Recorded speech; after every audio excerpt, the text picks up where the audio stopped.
ہر قسم کی حمد و ثنا اللہ سبحانہ و تعالی کی ذات گرامی کے لیے درود و سلام سید الانبیاء امام الرسل ہادی الرسل رحمت للعالمین خاتم النبیین حضرت محمد الرسول اللہ صلی اللہ تعالی علیہ وعلی آلہ وسلم کی ذات مبارکہ پر نازل ہوں۔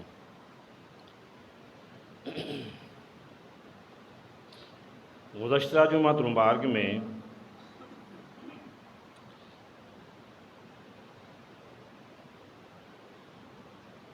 مروجہ جشن عید میلاد النبی کی شرعی حیثیت قرآن و سنت کی روشنی میں چند باتیں آپ نے سماعت فرمائیں۔ آج کے خطبہ جمعۃ المبارک میں اخلاق مصطفیٰ صلی اللہ علیہ وسلم اور ہمارے معاشرے کے اندر اخلاقی برائیاں، ہمارے معاملات، ہمارا کردار کیسا ہے، اس حوالے سے قرآن و سنت کی روشنی میں چند باتیں آپ سماعت فرمائیں گے۔ امام الانبیاء خاتم المرسلین سید ولد آدم ناطق وحی شافع محشر نبی التوبہ نبی الرحمہ خاتم النبیین حضرت محمد الرسول اللہ صلی اللہ علیہ وسلم کے اخلاق اس قدر عمدہ اور شاندار اخلاق، آپ کا کردار جس کو اللہ تبارک و تعالیٰ نے قیامت کی دیواروں تک تمام انسانوں کے لیے اسوہ حسنہ بنا دیا ہے۔ آپ کے اخلاق، آپ کی سیرت کی تعریف اور ثنا جو ہے رب ارض و سما نے قرآن مجید میں اس وصف کو بیان فرمایا، اور پہلی کتابوں میں بھی آپ صلی اللہ علیہ وسلم کی اس صفت کو بیان کیا گیا ہے۔ قسمیں اٹھا کر اللہ رب العالمین اس بات کا ذکر خیر فرماتے ہیں، نون والقلم وما یسطرون، قسم ہے قلم کی اور اس چیز کی جسے فرشتے لکھتے ہیں، ما انت بنعمت ربک بمجنون، آپ اپنے رب کے فضل سے دیوانے نہیں ہیں، وَإِنَّ لَكَ لَأَجْرًا غَيْرَ مَمْنُونٍ، اور یقیناً آپ کے لیے کبھی ختم نہ ہونے والا اجر و ثواب ہے، وَإِنَّكَ لَعَلَىٰ خُلُقٍ عَظِيمٍ، اور آپ یقیناً عظیم اخلاق والے ہیں۔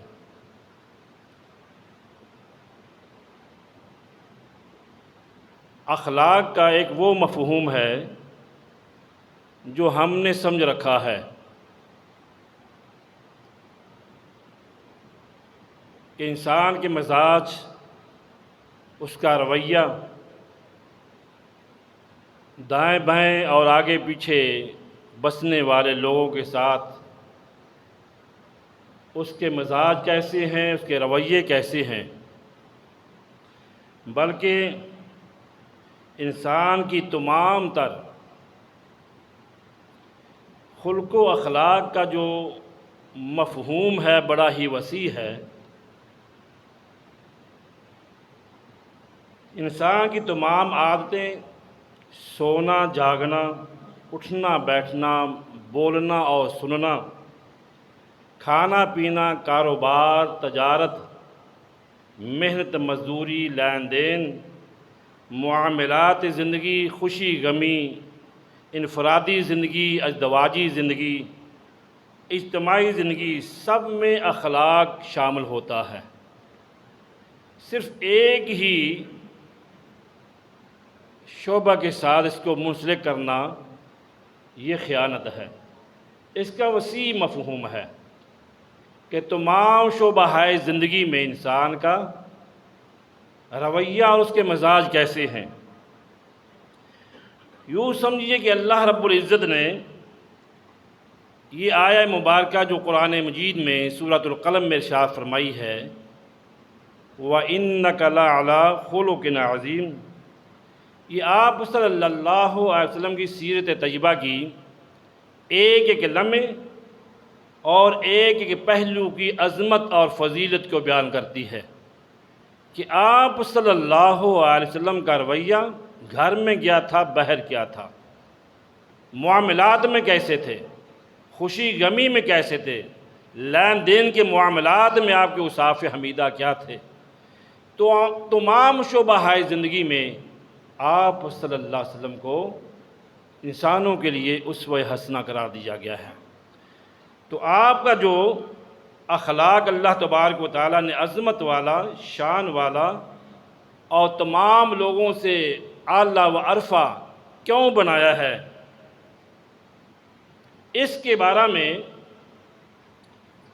امام سعد بن ہشام رحمۃ اللہ علیہ نے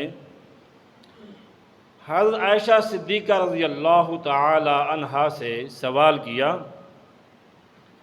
کہ مجھے اللہ کے نبی صلی اللہ علیہ وسلم کے اخلاق کے بارے میں بتلاؤ کہ آپ کے اخلاق کیسے تھے۔ تو سیدہ صدیقہ کائنات ام المؤمنین زوجہ رسول اللہ صلی اللہ علیہ وسلم نے بڑا مختصر سا جواب دیا، اور جواب ایسا دیا کہ وہ سونے کے پانیوں سے بھی لکھا جائے تو حق ادا نہیں ہوتا۔ آپ فرماتی ہیں کہ نبی رحمت صلی اللہ علیہ وسلم کے اخلاق کے بارے میں سوال کرنے والے اس کا جواب یہ ہے کہ آپ نے کبھی قرآن مجید کو نہیں پڑھا ہے۔ کانا خلقہ القرآن، قرآن مجید ہی اللہ کے پیغمبر صلی اللہ علیہ وسلم کا اخلاق ہے۔ عملی تصویر اخلاقیات کی دیکھنی ہو تو قرآن پاک کو دیکھیں اور رسول اللہ صلی اللہ علیہ وسلم کی دیکھیں۔ قرآن مجید میں جتنے بھی احکامات، جتنے بھی اعمال جو کرنے والے تھے، خیر کہلاتے ہیں، بھلائی والے تھے، وہ ساری کی ساری صفتیں اور خصلتیں محمد رسول اللہ میں موجود تھی صلی اللہ علیہ وسلم۔ اور تمام وہ جرائم، تمام وہ گناہ، ناپسندیدہ امور جن سے اللہ رب العالمین نے منع کیا ہے، ان تمام باتوں سے اللہ کے نبی صلی اللہ علیہ وسلم پاک تھے، صاف تھے۔ آپ نے کبھی ایسا عمل نہیں کیا جو اللہ کے ناپسند ہو۔ اس لیے آپ صلی اللہ علیہ وسلم کا اخلاق کیوں عظمت والا اعلیٰ و عرفہ کیوں نہ ہو کہ آپ کی سیرت طیبہ، آپ کی عادات اور ساری خوبیاں اور خصلتیں جو تھیں وہ اچھائی اور خیر والی آپ کے اندر موجود تھیں۔ اور قرآن مجید میں جن تمام بری عادتوں سے، بری خصلتوں سے، ناپسندیدہ اعمال سے منع کیا گیا، وہاں سے آپ صلی اللہ علیہ وسلم رکنے والے تھے، بچنے والے تھے۔ اس لیے اللہ تبارک و تعالیٰ نے قرآن مجید نے کہا ہے وَإِنَّكَ لَعَلَىٰ خُلُقٍ عَظِيمٍ کہ آپ صلی اللہ علیہ وسلم اخلاق کے بڑے اعلیٰ منصب پر فائز ہیں۔ بلکہ ایک حدیث میں آتا ہے، آپ صلی اللہ علیہ وسلم نے فرمایا کہ اللہ تبارک و تعالیٰ نے مجھے مبعوث اس لیے کیا ہے کہ اخلاقیات کو میں مکمل کر سکوں۔ جو کمیاں پہلے رہ گئی تھیں وہ اللہ کے نبی صلی اللہ علیہ وسلم نے آ کر کمیاں مکمل کر دیں۔ وہ جو اخلاقیات میں کمی تھی وہ پوری کس نے کی؟ جناب محمد الرسول اللہ صلی اللہ علیہ وسلم نے کی ہے۔ تو اخلاقیات کے حوالے سے تین چیزوں کو سامنے رکھیں۔ سب سے پہلے زبان، دل اور دیگر اعضائے بدن، ان تین چیزوں کا اخلاق کے ساتھ بڑا گہرا تعلق ہوتا ہے، بلکہ ہے ہی یہ اخلاق۔ رسول اللہ صلی اللہ علیہ وسلم زبان میں بھی سب سے زیادہ پاکیزہ اور دل کے اعتبار سے بھی سب سے زیادہ صاف اور ستھرے دل والے تھے، اور اسی طرح آپ کے دوسری اعضاء مبارکہ بھی سب سے زیادہ بڑھ کر اچھی اخلاق کی عمدہ مثالیں چھوڑنے والے ہیں۔ آپ کی زبان مبارکہ کے بارے میں سب سے پہلے ہم دیکھتے ہیں کہ آپ صلی اللہ علیہ وسلم کی زبان کے لحاظ سے آپ کے اخلاقیات کیسے تھے۔ قرآن مجید میں تو اللہ رب العالمین نے ارشاد فرمایا ہے کہ آپ اعلیٰ اخلاق پر فائز ہیں، لیکن اس سے پہلی کتابیں تورات کے اندر بھی یہ بات موجود تھی۔ آپ صلی اللہ علیہ وسلم کی سیرت کے حوالے سے صحیح بخاری شریف میں آتا ہے، آپ نے فرمایا لیس بفظ ولا غلیظ ولا سخاب بالاسواق ولا يدفع السیئ بالسیئ ولکن یعفو ویصفح، رواہ البخاری۔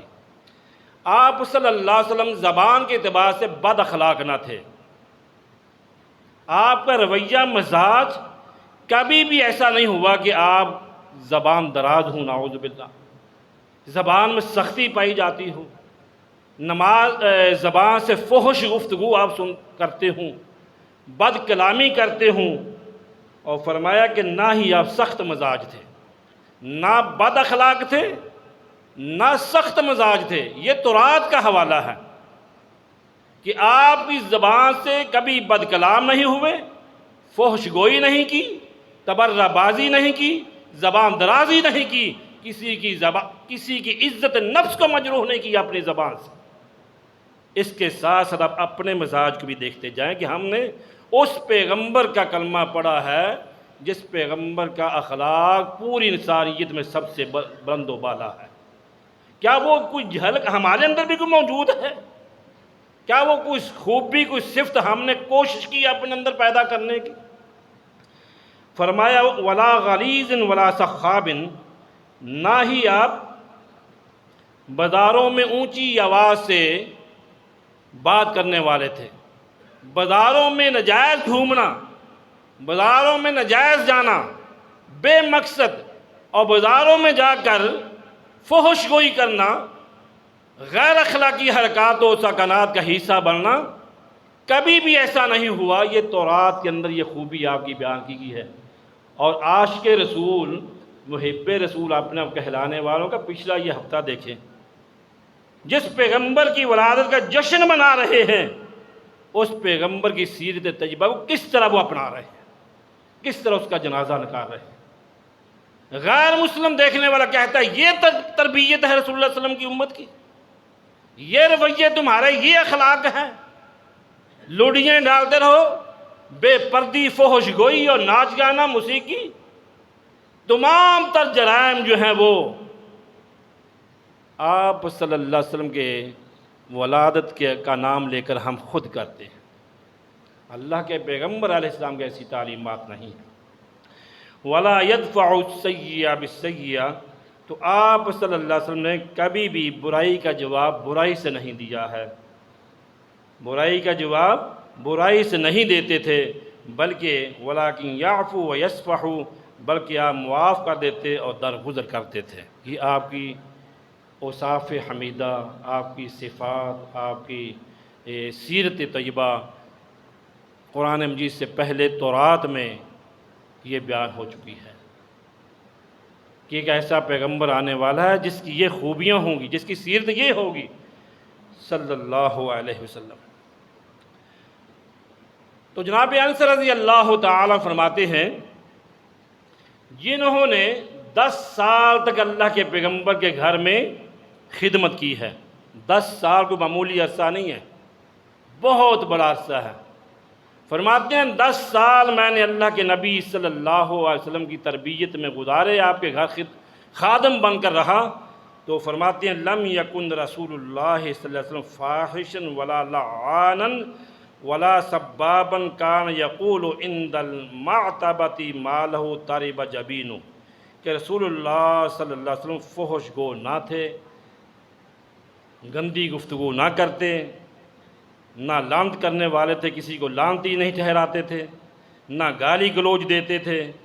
آپ صلی اللہ علیہ وسلم ناراضگی کے وقت اتنا فرما دیتے اسے کیا ہو گیا، یہ کیسی بات کر رہا ہے، یہ کیسا کام کر رہا ہے، افسوس کا اظہار فرماتے اس کی پیشانی خاک آلود ہو، اس طرح کا جملہ صرف بولتے، نہ اس کے اندر فحش گوئی ہوتی، نہ کوئی بد کلامی ہوتی، نہ زبان درازی ہوتی، نہ ہی اس کی آگے والے کی عزت نفس کو مجروح کیا جاتا۔ یہ ہے زبان کے اعتبار سے آپ صلی اللہ علیہ وسلم کا اخلاق۔ سیدنا ابو ہریرہ رضی اللہ تعالیٰ فرماتے ہیں آپ صلی اللہ علیہ وسلم سے ایک دفعہ عرض کیا گیا کہ اللہ کے رسول صلی اللہ علیہ وسلم آپ مشرکین کے لیے بد دعا فرمائیں، مشرکین کے لیے آپ بد دعا فرمائیں۔ تو آپ صلی اللہ علیہ وسلم فرمایا انی لم ابعث لعانا وانما بعثت رحمتا، مجھے اللہ نے لعن کرنے والا بنا کر نہیں بھیجا بلکہ اللہ نے مجھے رحمت بنا کر مبعوث کیا ہے۔ سبحان اللہ، سبحان اللہ، کیا سیرت ہے، کیا اخلاق ہیں ہمارے محبوب پیغمبر جناب محمد الرسول اللہ صلی اللہ علیہ وسلم۔ اللہ اکبر۔ جناب انس رضی اللہ تعالیٰ عنہ فرماتے ہیں کہ میں 10 سال آپ کی خدمت میں رہا اور آپ نے مجھے کبھی اف تک نہ کہا کہ اے انس تو نے یہ کام کیوں کیا ہے اور یہ کام تو نے کیوں نہیں کیا ہے۔ اس طرح کا آپ کا مزاج، آپ کی سیرت طیبہ ملازمین کے ساتھ، گھر والوں کے ساتھ نہیں بلکہ سب کے ساتھ ایسا ہی ہوتا۔ آپ صلی اللہ علیہ وسلم جب اپنے گھر تشریف لاتے تو بڑی رات کے ٹائم بڑی آہستہ آواز میں سلام کہتے تاکہ جو بیدار ہے وہ سن سکے، جو بیدار ہے وہ سن سکے اور جواب دے، جو بیدار نہیں سویا ہوا ہے اس کی نیند خراب نہ ہو، اس کی نیند میں خلل پیدا نہ ہو۔ وہ پیغمبر جو سونے و جاگنے کے وقت سلام بھی بڑی شائستگی کے ساتھ، بڑی دھیمی آواز کے ساتھ کہتے ہیں کہ سونے والے کی نیند میں خلل پیدا نہ ہو اور جاگنے والا جواب دے لے۔ کتنا پیارا اخلاق ہے ہمارے پیغمبر جناب محمد الرسول اللہ۔ ہماری عادت یہ ہے کہ ماں باپ بھی سوئے ہوں تو پاس بچے اور بچیاں، بیوی، دیگر افراد خانہ ذرہ برابر بھی حیا کا خیال نہیں رکھتے۔ شور و غل اس قدر ہم مچاتے ہیں اپنے گھروں میں، اس قدر زبان درازیاں کرتے ہیں کہ اپنا محترم رشتہ جو ماں باپ والا اس کو پامال کر کے رکھ دیتے ہیں، ان کی صحت اور ان کے آرام کا بھی خیال ہم نہیں رکھتے، جبکہ آپ تمام اہل خانہ کے لیے آپ کا یہ رویہ ہوتا۔ ہم اپنے ماں باپ کے لیے یہ نہیں سوچ سکتے۔ کیسا عظیم اخلاق ہے کہ آپ اپنی زبان سے سلام بھی کہتے ہیں تو اس بات کو ملحوظ خاطر رکھتے ہیں کہ تکلیف نہ کسی کو ہو۔ اللہ اکبر۔ لیکن آج ہمارا حال یہ ہے کہ ہم کسی کی کوئی پرواہ نہیں کرتے، بڑی شدید اور سخت ترین زبان کی استعمال سے لوگوں کو اذیتیں پہنچانا، گالیاں دینا، غیبتیں کرنا، برے القاب سے مخاطب ہونا، یہ روزمرہ کا ہمارا تکیہ کلام بن چکا ہے۔ خاص طور پر جب ہم سیاست کے اوپر گفتگو کرتے ہیں ہم کسی کو نہیں چھوڑتے ہیں۔ وہ ایسا لگ رہا ہوتا ہے کہ شاید کہ میری اللہ نے مجھے ذمہ داری لگائی، مجھے داروغہ بنا کر بھیجا گیا ہے کہ تو نے یہ کتاب ہسٹری لکھنی ہے لوگوں کی، اور برادری پہ اوپر گفتگو کرنا بیٹھتے پوری برادری کے کیڑے نکالتے رہتے ہیں، نقص تلاش کرتے رہتے ہیں، غیبتیں چغلیاں کرتے ہی نہیں، اپنی اولاد کو ٹرانسفر کرتے ہیں کہ تم نے بعد میں یہی طریقہ اختیار کرنا ہے۔ کتنے ہی لوگ ایسے تھے جنہوں نے اپنی اولادوں کو ورثے میں دشمنیاں دی ہیں، ورثے کے اندر نفرتوں کا بیج بویا ہے، سختیوں کا، بد کلامیوں کا، زبان درازیوں کا بیج بویا ہے، اور جیسا وہ باپ تھا اس سے 10 گنا آگے وہ اولاد اس سے بھی 10 گنا آگے ہے۔ تو میرے بھائی، اگر آپ اور ہم نے اللہ کے نبی صلی اللہ علیہ وسلم کا کلمہ پڑھا ہے، یقیناً پڑھا ہے، ہمارے دلوں میں آپ کا احترام، عزت دنیا جہاں کی ہر چیز سے اللہ کے بعد زیادہ ہے، تو ہمیں آپ کی سیرت طیبہ کو بھی اپنانا چاہیے، پڑھنا چاہیے، اس پر عمل پیرا ہونا چاہیے، اور یہی چیزیں اپنی اولاد میں چھوڑنی چاہیے۔ اللہ اکبر۔ زبان کے اعتبار سے اس قدر آپ صلی اللہ علیہ وسلم پاکیزہ تھے کہ آپ کی زبان سے کبھی کسی کو دکھ نہ پہنچا۔ سیدہ خدیجہ الکبریٰ رضی اللہ تعالیٰ عنہ فرماتی ہیں کہ آپ صلی اللہ علیہ وسلم پر جب پہلی وحی کا نزول ہوا تو آپ خوف زدہ ہوئے، پریشانی کے عالم میں اپنے گھر پہنچے، یہاں تک فرما دیا کہ مجھے اپنی جان کا خطرہ ہے۔ اس قدر آپ گھبرائے ہوئے تھے، گھبراہٹ تھی، پریشانی تھی، لیکن ام المؤمنین خاتون جنت سیدہ خدیجہ الکبریٰ رضی اللہ تعالی عنہا نے آپ کو تسلی بخشی، تسلی ہی نہیں دی بلکہ ایسا مرہم رکھا آپ کی پریشانی پر کہ آپ سارے کا سارا صدمہ، پریشانی، گھبراہٹ بھول گیا، آپ بالکل فریش ہو گئے، آپ ٹھیک ہو گئے۔ آپ کیا فرماتی ہیں؟ کلا ابشر فواللہ لا یخزیک اللہ ابدا، خبردار ہرگز نہیں، آپ کو تو بشارت ہے، آپ کے لیے تو خوشخبری ہے، اس لیے کہ اللہ تبارک و تعالیٰ آپ کو کبھی بھی رسوا نہیں کرے گا۔ یہ کون حوصلہ بڑھا رہی ہے؟ یہ کون ہے وہ خاتون جو آپ کو تسلیاں دے رہی ہے، آپ کی پریشانی کو کم کر رہی ہے، گھبراہٹ کو ختم کرنے کے لیے ایسے بول رہی ہے جو سونے کے پانی سے لکھے جائیں تو حق ادا نہ ہو۔ سبحان اللہ۔ فرماتی ہیں اللہ آپ کو کبھی رسوا نہیں کرے گا۔ وجہ کیا ہے؟ آگے وجہ سنیں، آپ فرماتی ہیں واللہ انک لتصل الرحم، اللہ کی قسم آپ تو صلہ رحمی کرنے والے ہیں، اللہ کی قسم آپ تو صلہ رحمی کرنے والے ہیں، ٹوٹی ہوئوں کو جوڑنے والے ہیں، علیحدہ علیحدہ کو ملانے والے ہیں، آپ لوگوں کے درمیان سے نفرتیں ختم کرنے والے ہیں، محبتوں کے بیج بونے والے ہیں۔ آپ کو اللہ کی قسم اللہ کبھی رسوا نہ کرے گا۔ اور فرمایا وَتَصْدُقُ الْحَدِيث، آپ نے ہمیشہ اپنی زبان مبارکہ سے سچ بولا ہے، سچ ہی کی تعلیم دی اور سچ ہی لوگ اندر عام کیا ہے۔ آپ کبھی بھی جھوٹ کے ساتھی نہیں بنے، نہ جھوٹ کو آپ نے پروان چڑھایا ہے، ہمیشہ جھوٹ کی آپ نے مذمت کی ہے۔ آگے فرمایا وَتَحْمِلُ الْكَلَّ، اور آپ لوگوں کے بوجھ اٹھاتے ہیں، لوگوں کے بوجھ اٹھاتے ہیں، ان کے بوجھوں کو اپنے ذمے لے لیتے ہیں۔ اللہ اکبر۔ وَتَكْسِبُ الْمَعْدُومِ، جن کا کوئی کمانے والا نہ ہو انہیں کما کر کھلاتے پلاتے، ان کی ضرورتوں کا خیال رکھتے ہیں۔ اور فرمایا وَتَقْرِي الضَّيْفَ وَتُعِينُ عَلَى نَوَائِبِ الْحَقِّ، اور حق کے واقعات میں تمام خصال خیر میں آپ مددگار ہوتے ہیں۔ یہ وہ اوصاف حمیدہ جو خاتون جنت ام المومنین سیدہ خدیجہ الکبریٰ رضی اللہ تعالی عنہا نے پہلی وحی کے موقع پر بیان فرمائیں۔ یہ صحیح بخاری میں ہے کہ آپ صلی اللہ علیہ وسلم ہمیشہ سچ بولتے، کفار قریش کی گواہی، یہ تو آپ کی زوجہ محترمہ گواہی دے رہی، کفار مکہ، مشرکین مکہ کی گواہی آپ سن لیں۔ ابھی آپ کو نبوت نہیں ملی تھی تو آپ صلی اللہ علیہ وسلم اس لقب سے مشہور و معروف تھے، الصادق الامین والوعد۔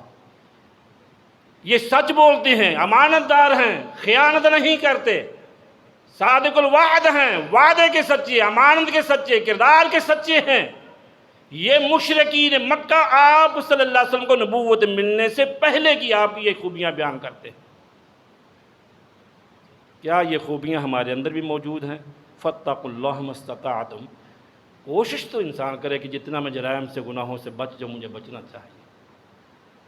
یا ٹھیکہ لے رکھا کہ بہر جب بھی بولنا جھوٹ بولنا، جھوٹے کے ساتھ کھڑے ہونا ہے، جھوٹوں کی حمایت کرنی ہے۔ قرآن کہتا ہے یا ایھا الذین آمنوا اتقوا اللہ وکونوا مع الصادقین، اے ایمان والو سچے بنو، سچوں کے ساتھی بن جاؤ۔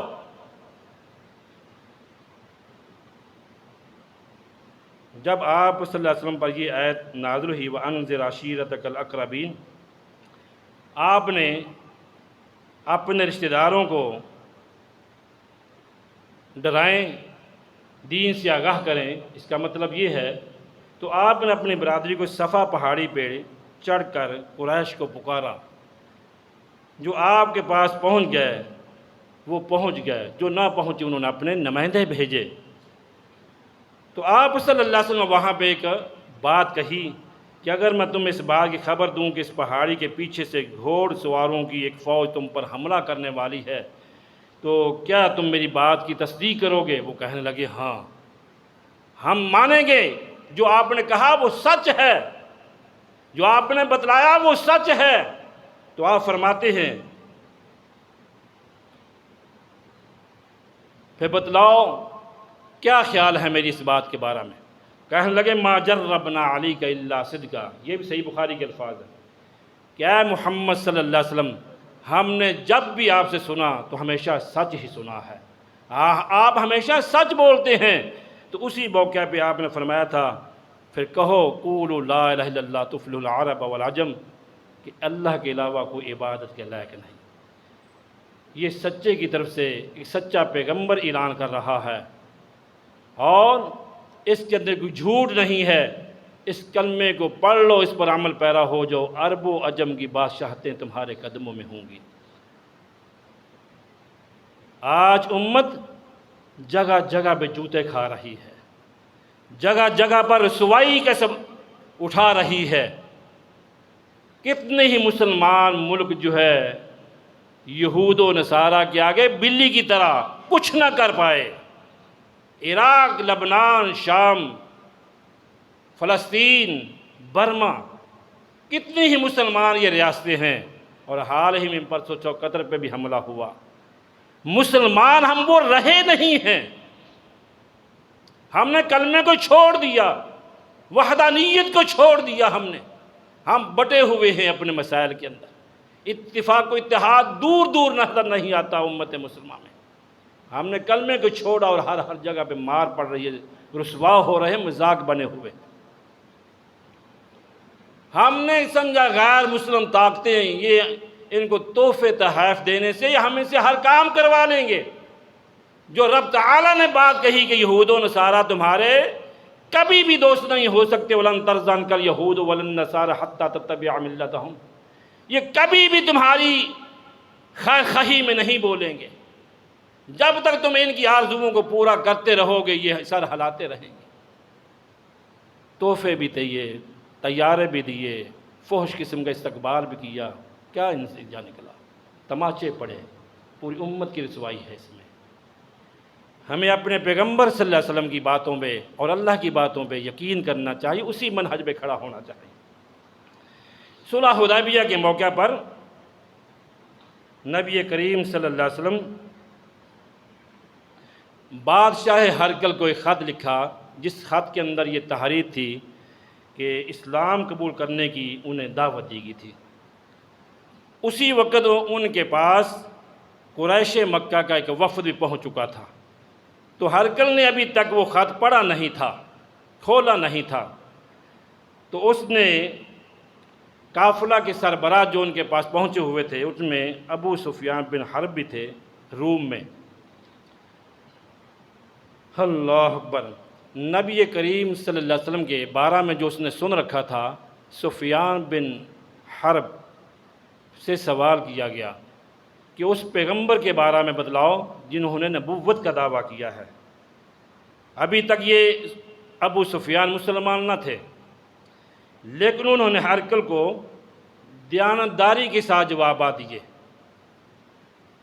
دیانتدار دشمن ہے، لیکن وہاں دیانتداری کے ساتھ سچ بول رہا ہے۔ اس کے سوالات میں ایک سوال یہ تھا کہ کیا نبوت کا دعویٰ کرنے سے پہلے کبھی محمد الرسول اللہ صلی اللہ علیہ وسلم نے جھوٹ بولا؟ جھوٹ کی تہمت تم نے ان پہ اوپر لگائی کہ آپ جھوٹ بولتے ہیں؟ وہ کہتا ہے حاشا وکلا، کبھی ہماری زندگیوں میں ہم نے کبھی سوچا ہی نہیں کہ محمد رسول اللہ نے جھوٹ بولا ہوگا صلی اللہ علیہ وسلم۔ یہ دشمن ہے، اللہ کے پیغمبر کا دشمن ہے، ابھی مسلمان نہیں ہوا۔ اگلا سوال تھا کہ تمہیں وہ کس بات کی تعلیم دیتے ہیں؟ فرمایا ان کی تعلیم یہ ہے اعبدوا اللہ وحدہ ولا تشرکوا بہ شیئا، وہ ہمیں حکم دیتا ہے کہ اللہ اکیلا ہی عبادت کے لائق ہے، اس کے ساتھ کسی کو شریک نہ ٹھہراؤ۔ اور اگلی بات یہ ہے، وہ کہتا ہے وَاتْرُكُوا مَا يَقُولُ آبَاؤُكُمْ، اپنے باؤ اجداد کی شخصیت پرستی تقلید چھوڑ دو، جو اللہ اور اللہ کے رسول کی باتیں ہیں ان کو قبول کرو، انہی پر عمل پیرا رہو۔ اگلی بات اس نے کہا وَيَأْمُرُنَا بِالصَّلَاةِ، وہ ہمیں نماز پڑھنے کی تعلیم دیتا ہے، وَالصِّدْقِ، ہمیشہ سچ بولنے کی تعلیم دیتا ہے، وَالْعَفَافِ وَالصِّلَةِ، اور وہ ہمیں پاک دامن رہنے، کردار کو پاک رکھنے کی اور صلہ رحمی کرنے کی تعلیم دیتا ہے۔ کتنی باتیں ہیں یہ ابو سفیان کہہ رہا ہے ہرقل کے سامنے، ہمارے پیغمبر جناب محمد رسول اللہ کی صفتیں بیان کر رہا ہے، خوبیاں بیان کر رہا ہے۔ ابھی مسلمان نہیں تھا، اور ہمارا حال دیکھیں، ہماری قوم کا حال دیکھیں، اپنے آپ کو دیکھیں گریبان ہم کہاں کھڑے ہیں۔ اللہ اکبر۔ اس نے کہا ابو سفیان بات سیدھی سی ہے، آپ نے کہا کہ اس کو ہم نے کبھی جھوٹا نہیں پایا، جب لوگوں کے بارے میں تم نے انہیں کبھی جھوٹا نہیں پایا تو میں یہ بات دعوے سے کہتا ہوں وہ اللہ کے بارے میں کبھی جھوٹ نہیں بولے گا، وہ کبھی جھوٹا نہیں سچ کہہ رہا ہے۔ اگر میں زندہ رہا تو میں وہاں تک پہنچ سکا تو ضرور پہنچوں گا، انہیں ملنے کی کوشش کروں گا اور ان کے قدموں میں بیٹھوں گا۔ اللہ اکبر، اللہ اکبر۔ یہ ہرقل کہہ رہا ہے نبی کریم صلی اللہ علیہ وسلم کی سیرت طیبہ کے بارے میں۔ تو میرے بھائی ہماری کیا حیثیت ہے؟ ہم آپ کی سیرت طیبہ کا ایک ذرہ برابر بھی ہم نے پڑھایا ہے؟ سچائی کے پہلو کو دیکھ لیں، خیانت کو دیکھ لیں، دیانت کو دیکھ لیں، شرافت کو دیکھ لیں، زبان کے قول و قرار کو دیکھ لیں، وعدوں کی پاسداری کو دیکھ لیں۔ پتہ نہیں روزانہ فون پہ کتنے ہزاروں جھوٹ ہم بول رہے ہوتے ہیں، ہمیں پرواہ ہی کوئی نہیں۔ اپنی کتابیں زندگی کو گناہوں سے اور نافرمانیوں سے بھر رہے ہیں۔ اللہ اکبر۔ عبداللہ بن سلام رضی اللہ تعالیٰ فرماتے ہیں میں ابھی مسلمان نہیں ہوا تھا، اللہ کے نبی صلی اللہ علیہ وسلم مدینہ منورہ ہجر فرما کر پہنچتے ہیں، آپ کا عظیم ترین استقبال کیا گیا، مسلمانوں نے استقبال کیا۔ یہ میں آپ کے زبان کے بارے میں جو اخلاقیات ان کی تھوڑی تھوڑی تمہیں جھلکیاں دکھا رہا ہوں، بیان کر رہا ہوں کہ آپ کی زبان کیسی تھی۔ فرماتے ہیں میں بھی چلا گیا، دیکھوں تو صحیح کہ محمد الرسول اللہ صلی اللہ علیہ وسلم جو آخری نبی بن کر آئے ہیں، آخری رسول بن کر آئے ہیں، ان کی گفتگو تو سنوں کہ آپ کی گفتگو کیسی ہے، آپ کے ارشادات کیسے ہیں۔ تو فرماتے ہیں سب سے پہلے جو میں نے آپ کی زبان مبارکہ سے گفتگو سنی ہے وہ یہ تھی، آپ فرما رہے تھے لوگو افشوا السلام، سلام کو عام کر دو، سلام کو عام پھیلا دو۔ ہم تو گھر والوں کو سلام کہنے سے ڈرتی ہیں، ماں باپ کو سلام نہیں کہتے، بیوی بچوں کو سلام نہیں کہتے، پہلے 4-5 گالیاں دیتے ہیں، مسجد میں منہ کو تالا لگا کر آتے ہیں، سلام نہیں کہنا۔ وہ ایک طبقہ ایسا بہت کہتا ہے کہ چلو لوگ بیٹھے ہیں تو سلام کہہ، لوگ جماعت ہے پھر کہہ نہیں، حالانکہ حدیث سے وہ بھی ثابت ہے جماعت اور پھر بھی سلام کہو، ہر جگہ پہ اسلام کو عام کریں۔ ہمارے دلوں کے کین اور بغض اس قسم کا ہے، سٹیٹس دیکھتے ہیں کہ میرے لیول کے سلام کرنے کے قابل بھی ہے کہ نہیں۔ رسول اللہ صلی اللہ علیہ وسلم کی سیرت میں ایسا نہیں تھا۔ فرمایا وَأَطْعِمُوا الطَّعَامَ، کھانا کھلاؤ، جنہیں پہچانتے ہونے بھی جنہیں نہیں پہچانتے جانتے، اپنوں کو پرایوں کو بلا تفریق تمہیں اللہ نے دے رکھا ہے، لوگوں کے خالی پیٹوں کو بھرو کھانے کھلا کر۔ اب کچھ لوگوں کو یہ بھی پریشانی ہوتی ہے یہ کھانا کھلانا، راشن کی بوریاں کٹھی کر کے اپنے گھروں میں لے جاؤ۔ ابھی چند ماہ پہلے گندم کا یہ حال تھا، وہ رول رہی تھی گندم، کوئی سنبھالنے والا نہ تھا، اس قدر پستی میں زمیندار چلا گیا۔ آج وہی گندم جو ہے وہ تقریباً 3500 سے 4000 تک پہنچ چکی ہے۔ یہ مافیا کیا چاہے گا کسی کا پیٹ بھرے، آسانی کے ساتھ وہ غریب اپنے بچوں کو کھانا کھلا سکے؟ کبھی نہیں چاہے گا۔ وَصِلُوا الْأَرْحَامَ، صلہ رحمی کریں، رشتہ داریوں کو توڑنا نہیں بلکہ جوڑنے والے بنیں۔ وَصَلُّوا بِاللَّيْلِ وَالنَّاسُ نِيَامٌ، جب لوگ سو جائیں تو تم نماز پڑھو، اللہ تعالیٰ کے یہاں کھڑے ہو جاؤ۔ تَدْخُلُوا الْجَنَّةَ بِسَلام، میں محمد صلی اللہ علیہ وسلم کہتا ہوں یہ کام تم کرو اللہ کی رحمت اور سلامتی کے ساتھ تم جنت میں داخل ہو جاؤ گے۔ اتنی پیاری گفتگو آپ صلی اللہ علیہ وسلم نے فرمائی۔ اور عبداللہ بن سلام فرماتے ہیں جب یہ میں نے آپ کی باتیں سنی تو میں نے فوراً یہ کہا لیس بوجہ کذاب، اللہ کی قسم ایسی تعلیم دینے والا کبھی جھوٹا نہیں ہو سکتا۔ آپ صلی اللہ علیہ وسلم کا چہرہ ہی با روب ایسا حسین و جمیل رب نے چہرہ بنایا کہ وہاں دیکھنے والا ہی سمجھا تھا کہ یہ سچا چہرہ ہے، سچ بولنے والا ہے۔ ہمارے چہروں سے پہچان ہو جاتی ہے یہ کس کیٹاگری کا آدمی ہے۔ انا للہ و انا الیہ راجعون۔ تو بہرحال اللہ اکبر، تو پیارے پیغمبر صلی اللہ علیہ وسلم دل کے اعتبار سے بھی دلی خوبیاں، دلی جذبات، احساسات، تمام دلی خصلتیں انتہائی با کمال اور بے مثال، لاجواب، انوکھی تھیں۔ منفرد ہو یا اعلیٰ، ہر جگہ پہ آپ صلی اللہ علیہ وسلم کا دل کے جو مثالیں ہیں وہ بھی بے مثال ہیں۔ آپ صلی اللہ تعالی علیہ وسلم کے دل کے اوپر اللہ نے وحی مبارک کو نازل فرمایا۔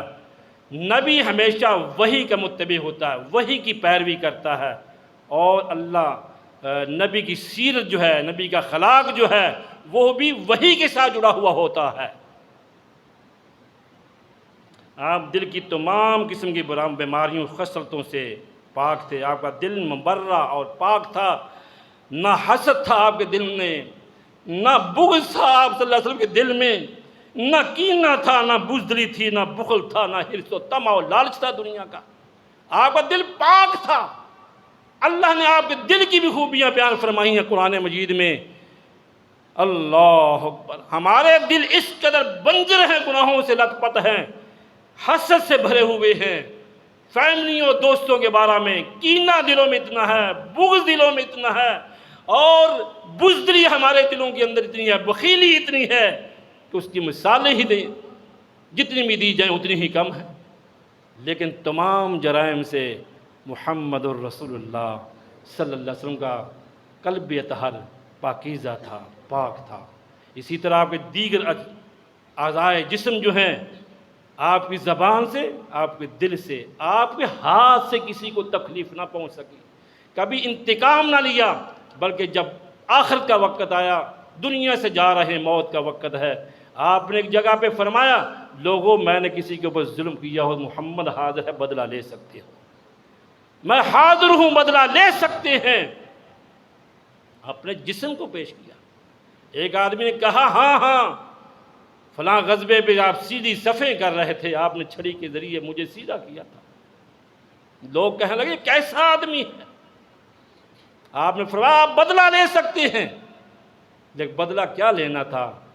وہ آتا ہے آپ صلی اللہ علیہ وسلم کے جسم مبارک کے ساتھ چمٹ جاتا ہے، کہتے ہیں اللہ کے رسول کیا میں نے بدلہ لینا تھا، ہم سوچ بھی نہیں سکتے، میں نے تو آپ کے وجود کی برکت حاصل کرنا تھی کہ آپ کے جسم کے ساتھ میرا جسم ٹچ ہو جائے اور اللہ مجھے جہنم کی آگ سے بچا لے۔